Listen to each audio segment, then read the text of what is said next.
think one of the biggest misconception that people hold is women come with a lot of baggage, and Yes, they definitely. kind of show that in the I would say in the workplace, right? One of the myth that has to be busted is there is nothing called work life balance. At least that's the experience that teaches us, right?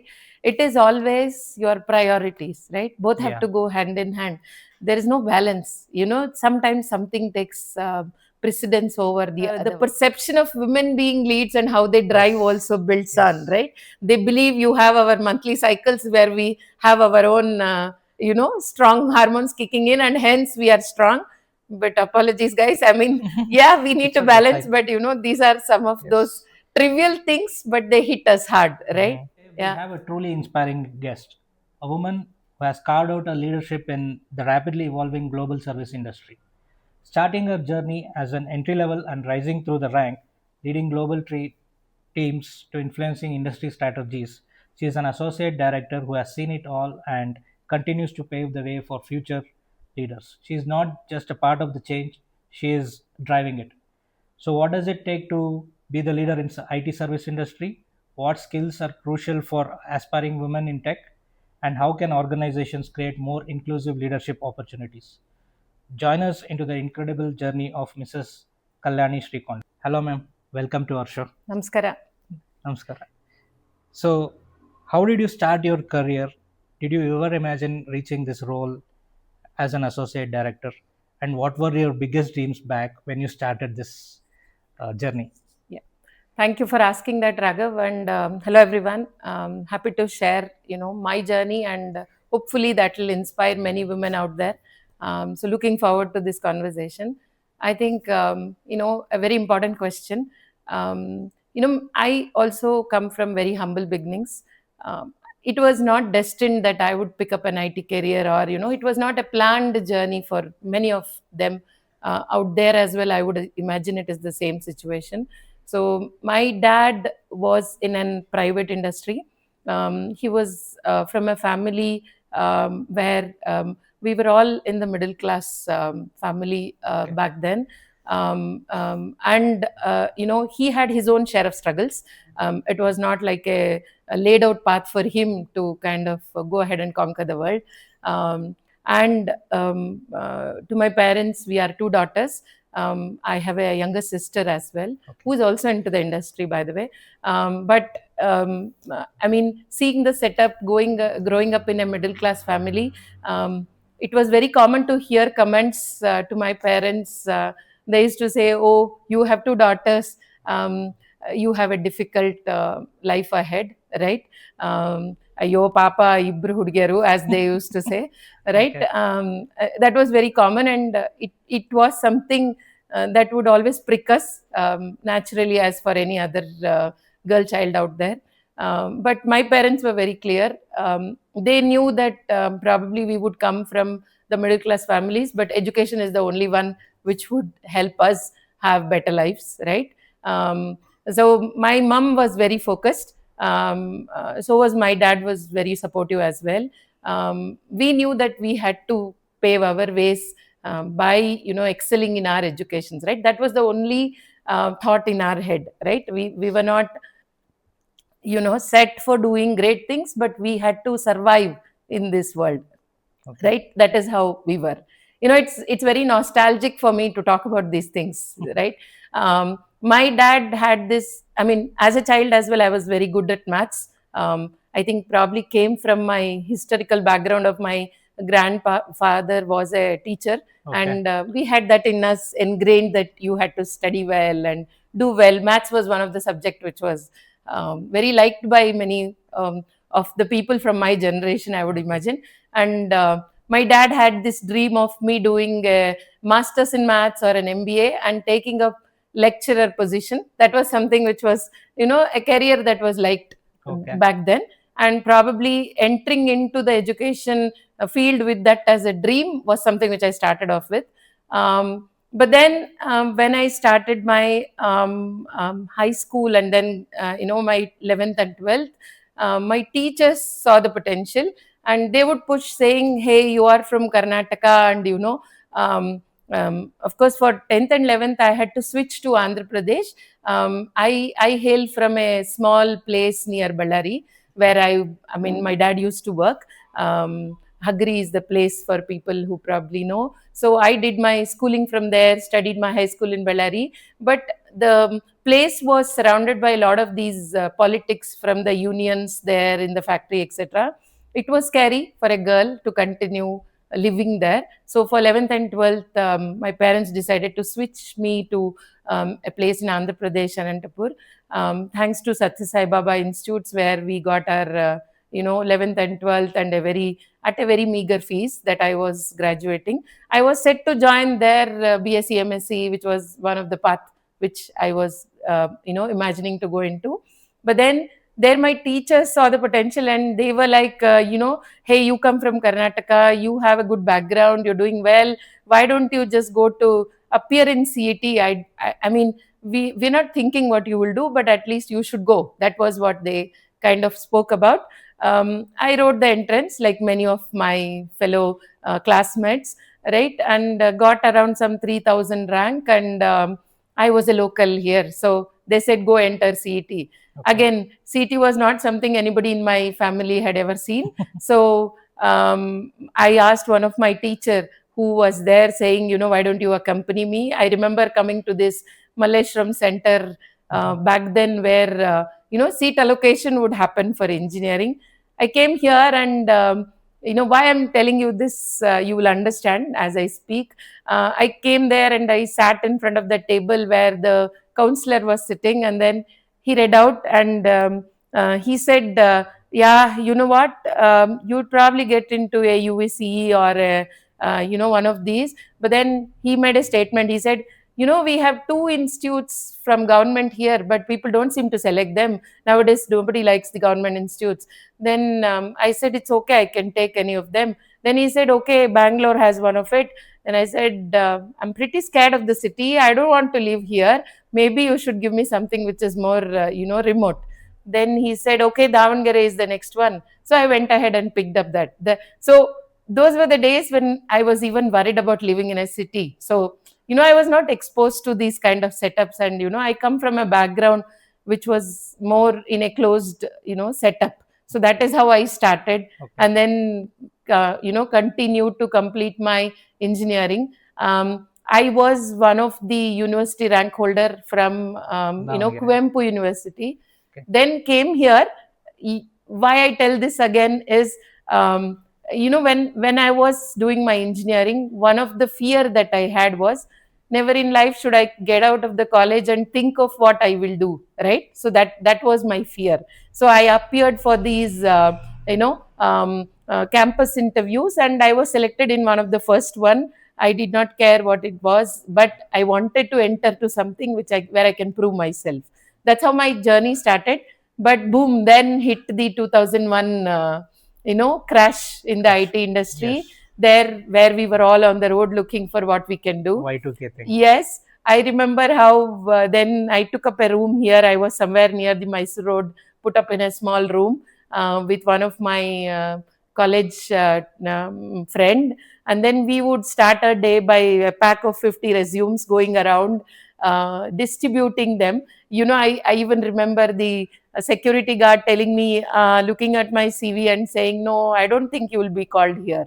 So those were the days how we entered our career, right? Okay. I mean, what was my dream? My dream was first to survive in this industry, right? And first of all, enter there and then survive. I think thanks to some of the large organizations which gave us, the entry and helped us build on it, right? So that's how I started, Raghav, my journey in Yes. IT. Very Yeah. inspiring one. Yeah. It might inspire a lot of other women people Yes. also Yeah. to go ahead.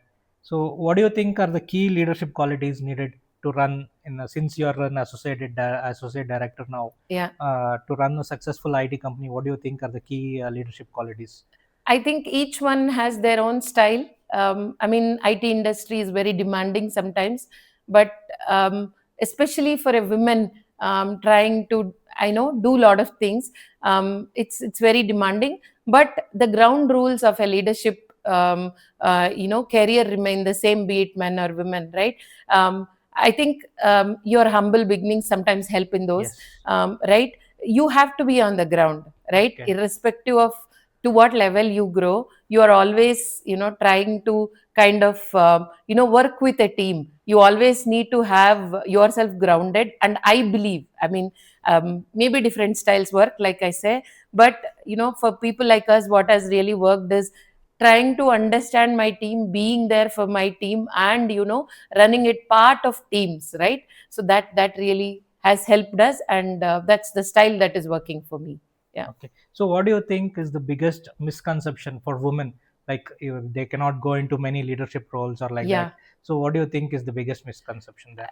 you know I think this statement would have been true few years back when the opportunities were less, and also examples were less for women out there, right? Yes. Now you see women everywhere, and most of the top reputed jobs are held by women Women. today. Yeah. I think they have broken all those myths. I think one of the biggest misconception that people hold is women come with a lot of baggage, and Yes, they definitely. kind of show that in the I would say in the workplace, right? Yeah. I'll take a small example, right? I was a team lead back then, probably early 2004 or 5, probably, when I was a team lead, and I had a team of 6 people. And it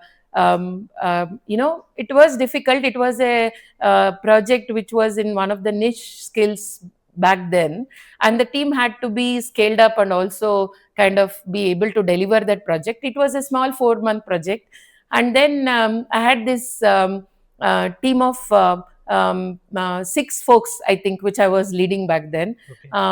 The guys had this So, they all those were majority of them were. yes, I had men. one girl in the team probably, and everybody else was, male colleagues who were there. Okay. Interestingly, they used to go for these so-called sutta breaks with my super boss, probably. Sorry Okay. for using that word, but It's okay, fine. that's the culture that was there, Yes, yes. prevailing in some of the teams. And these men used to sometimes go and tell, you know what, she's too stern, too strict.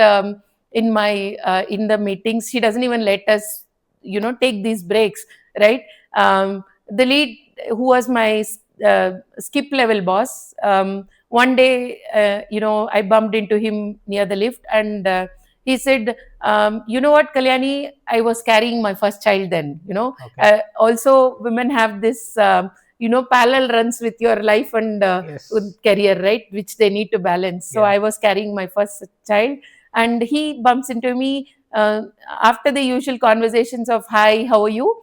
Then he asks me this question, saying, Kalyani, I hear from your team that you're too strict, maybe your hormones are kicking in, right? Oh. It was very strong for me to hear Yeah. that comment, right? Yes, yes. I am part of the team, I'm driving something, and hearing this from my skip saying, maybe my hormones are playing, was, I was taken aback. How do I react to such comments, Yes. right? Very hard. Then I had to explain to him, saying, boss, we have this everyday call that runs with the onshore, and they are up late. It was our 11 o'clock in India. They are sitting there, they are waiting for this call. I can't let these guys just go on a break then. And I apologize if they feel that way, but it's important they understand how to run the day. So you see, that's how the perception of women being leads and how they drive Yes. also builds Yes. on, right? They believe you have our monthly cycles where we have our own strong hormones kicking in, and hence we are strong. But apologies, guys, I mean, yeah, we need It's to okay, balance, fine. but these are some of those Yes. trivial things, but they hit us hard, right? Yeah. So, okay, ma'am, since you talked about the hard work-life balance and how do you think the current generation or Gen Z can manage to current environment? How do you feel like that? uh, I think first to start with, one of the myth that has to be busted is there is nothing called work-life balance. At least that's the experience that teaches us, right? It is always your priorities, right? Both have Yeah. to go hand in hand. There is no balance. Sometimes something takes precedence over the other one, right? Yes. If I have my kids project that has to be completed that day, probably I need to sit with him late and then I need to close. At the same time, if my project is demanding and I know my client has a need for me to take care of something, that takes priority. And if I have a business trip to take care of, that takes priority, right? So firstly, there is no, at least according to me, balance is not the right word. It is going hand in hand, right? It is the prioritization that you need to do, and there is no magic wand to help you take care of that. Prioritization comes with experience and what is important for you at that stage, right? So that's what drives what also helps you take care of your life, right? It is your life, huh? Nobody else can control you, right? So that's very important. Now you talk about the new generation versus what we have been doing, or how do we manage, especially women out there, right?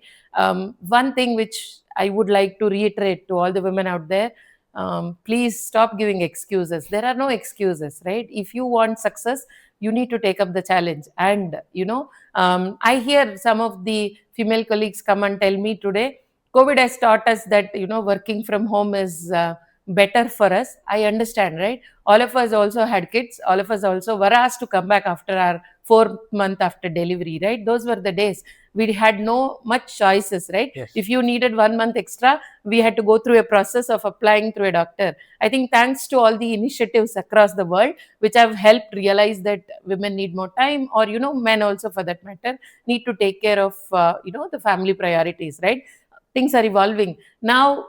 Post COVID, you have had the luxury of having work from home for long, where you saw your child also grow up while you took care of the work.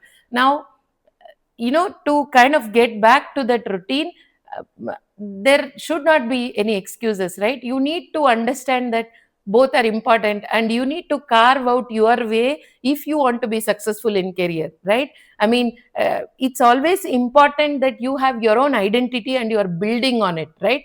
Don't take a step back and say, now that I'm entering into different phases of my life, let me probably take a back seat, right? That is not necessary. That's what I tell my team, right? There are many people who ask me that question, saying, now that I am either entering into a marriage or into a motherhood journey, should I take up roles which are less demanding?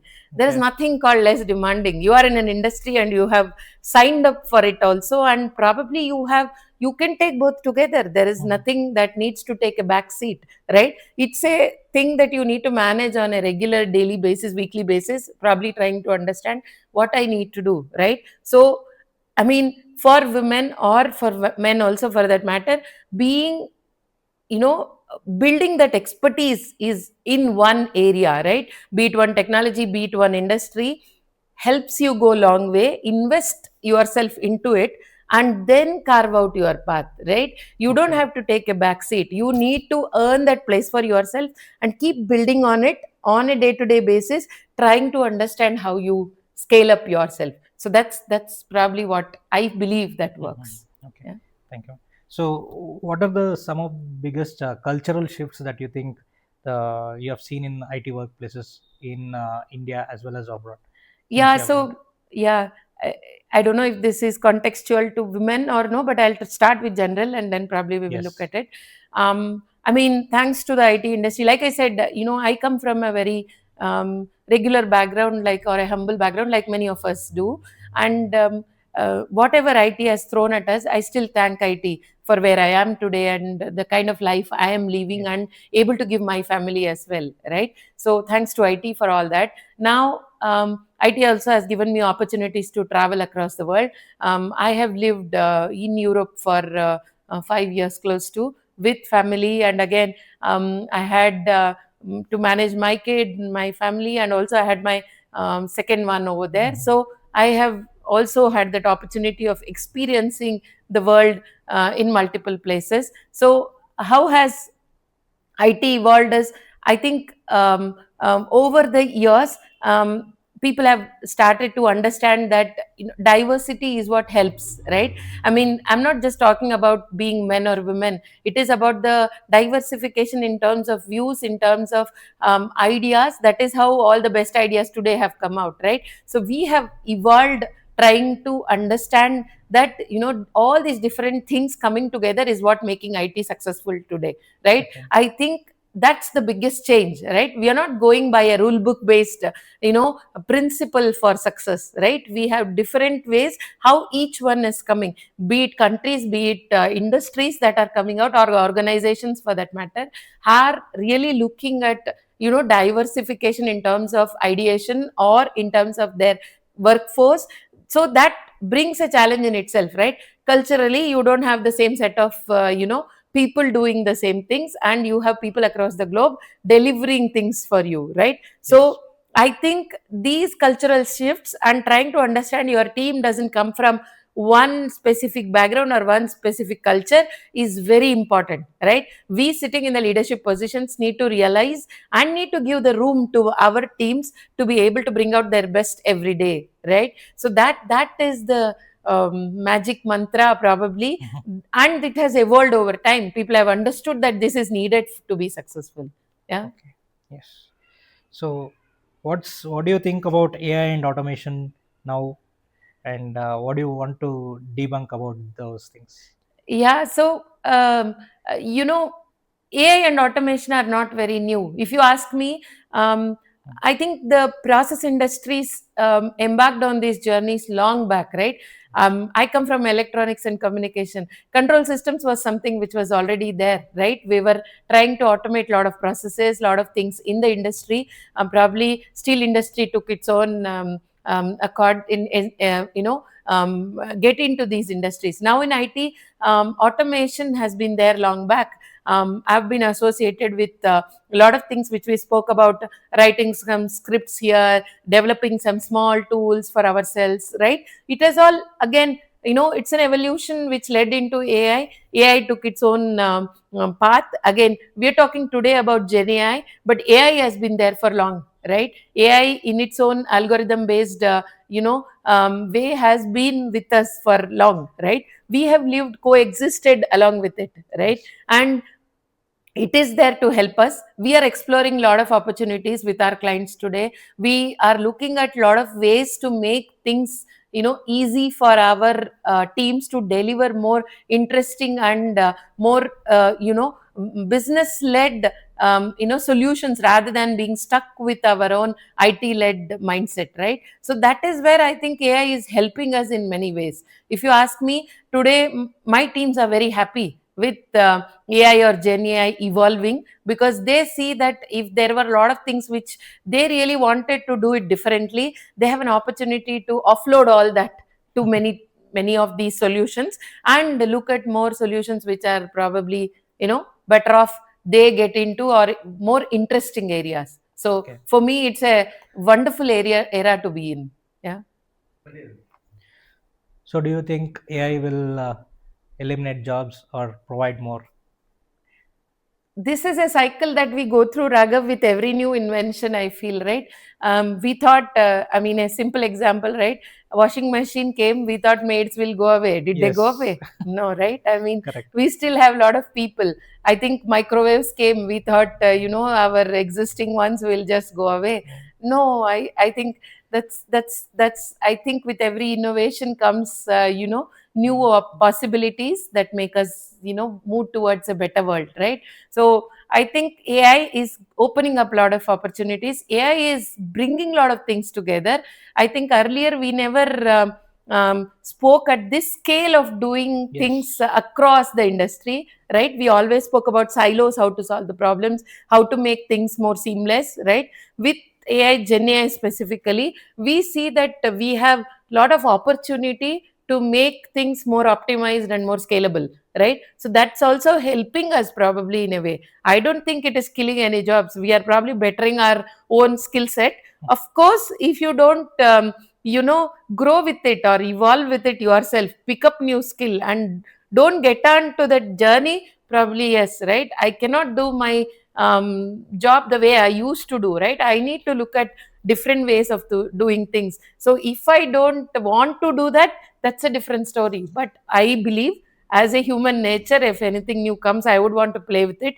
I would want to kind of embark on that journey. So if we are on that journey, I'm sure we will probably grow with it and deliver more. Okay. Yeah. So, do you think there is a gap in the current education system to the evolving AI industry? Yeah, see, back then, like probably 10 years back, Raghav, people used to say, if you are a Java coder, your life is set, right? You will Yes. always be there.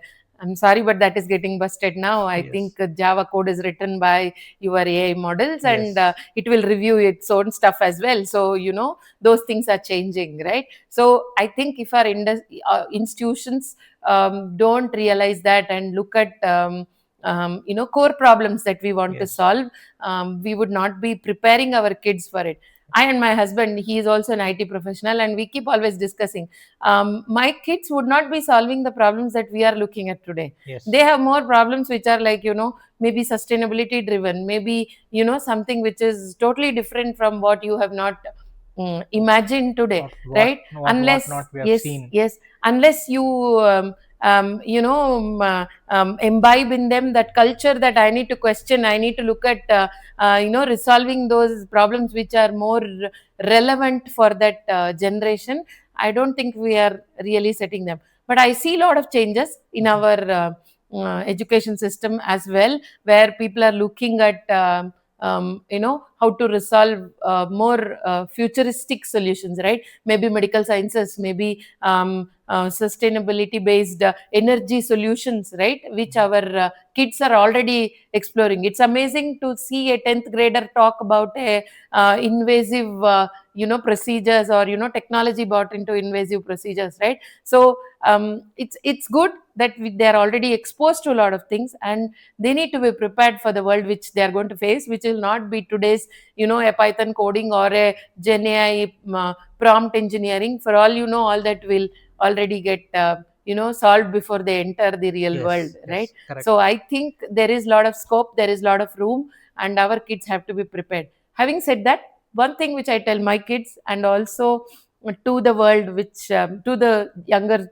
generation which comes out, nothing beats the communication or the social interaction that is Yes. needed. Yes. You might be solving world problems, but if you're not able to connect to your fellow colleague or team member, and you only look at opportunities to talk to them when you need to, you're not really there, right?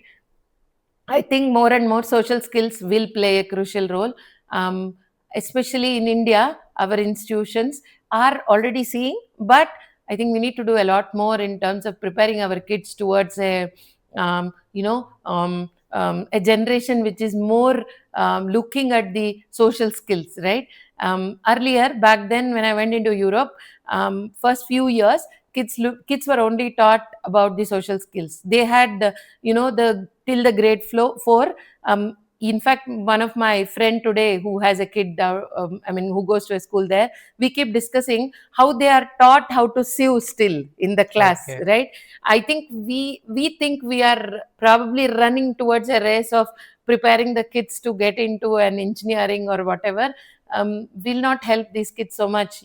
They need to be taught about those core skills that are needed for survival, right? We still Yes. need to, probably that was there in our culture, which probably changed over the Yes. years. Yes. Yes. And I believe you need to go back, you need to teach your kids how to cook for themselves, how to live, how to sew if their button goes away Mhm. suddenly, Yes. right? Correct. You need to focus on those life skills are Life still skills. needed. Yes. The social skills which my kids need to be able to just open a conversation, talk, are still needed, right? While our institutions are really looking at bringing in AI into the syllabus as early as grade 10, I think we should really also prepare our kids where all these are needed. These are not going to go away, right? I believe personally that these have to be brought back into our schooling Education system. systems. Yes. Yes. Okay.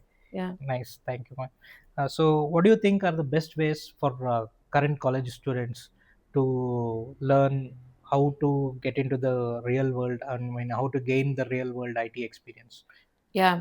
So, when we were all in engineering, I knew few institutions here also who used to give that first, what do you call that, project experience that we used to come with, right? For our semester seven, we were all asked to go into, probably, yeah, to take up a, project so that we can already experience that. I think the intent was very nice, but then back then it started becoming a game to gain those marks, right? All of us, Yes. we used to find ways how to probably take up a project or sit there and then do some prepared project and then get into it. Mhm. I think it's a very wonderful way of getting integrated into the industry. Look for opportunities. Thanks to today's availability of courses and availability of external courses that are available today. Being in India, I have access to lot of things that are available to gain that experience of IT from around the world, right? Like an Oxford project is open and I can sign up for it, right? So please look for those opportunities where you can sign up, be it online, be it offline opportunities where you can really experience, right? Utilize your gaps between the semesters to sign up, right? Go for some of these experiences that you can enter, support your dad doing something, right? Or one of your family friend who is launching one of these new startup. Maybe look for opportunities how you can put your experience or education together. Maybe it could be just writing a small report for him, or sit through one of these, do a job which is like, draw up a plan for them, right? You need to probably look at all those opportunities today. The new generation has lot of possibilities that they can take care of all these experiences and building this resume, right? It is not just about a just an entry in your CV saying I was part of this social engineering project or whatever, right? Be part of it, try to go there, experience yourself. I'm sure in Bangalore, one of the key topic that is spoken on and off is this lake restoration projects. Why Yes. not kids sign up for that, right? Yeah. In being part of your sixth semester, you can probably enter into one of these and then drive that for you. You build your leadership skills then, and also you can use one of these IT available tools that you already have experience to write a code to pull out data and probably experiment with it to be able to help that initiative, right? So there are many opportunities. It's just a matter of looking around, and probably, I'm sure everything adds up to you. Once you step into the industry, you will see that that experience really is coming handy for you when you get into your project actually. So Yeah. Exactly. real life Exactly. experiences are Exactly. way better. Exactly. Yes. Yeah. Okay. So do you think the IT professionals are overtaxed compared to other sectors? In what terms? So financially or otherwise? So yeah, I mean, it's a tricky question. We are one of the what do you call, the majority of the employed class today, Yes. probably, right? Yes. Yes, we are, but I think it's a difficult one to answer, because we are the majority and you will end up being the heavily taxed as well. So Yes. according to me, you have a responsibility towards everything, and you need to build up to that, right? So that's my take on it. Okay. Yeah. Fine. Thank you. So we'll have some fun and rapid questions. Okay. Okay. Yeah. So and we'll wind up the Sure. Yeah. show. Yeah. So tea or coffee? Coffee person, being in South India and that too from Bangalore, Okay. absolutely coffee always. Yeah. Okay. Power dressing or casual comfort? Very casual comfort. So you see me. So, but Yes. but I think culturally there are differences. Sometimes based on the situation, you need to kind of switch between both. Okay. Yeah. Nice. Early bird or night owl? Early bird, probably. Yeah. Okay. Yeah. Okay. One book that you can suggest to change the perspective. I have read many. Not a single one that I can think of, but Okay. many inspiring writers out there, Mhm. and no, nothing specific that comes to my mind. Okay. Yeah. So if not in this career, what career would you have chosen? You heard me tell. I am. I think naturally trained to be in the education field, System, some probably. teacher or a professor. Yes, Yes, yes, okay, yes, fine, absolutely. nice, thanks. Yeah. Thank you, ma'am. Hmm. So thank you very much. It was a very inspiring story. Thank you. So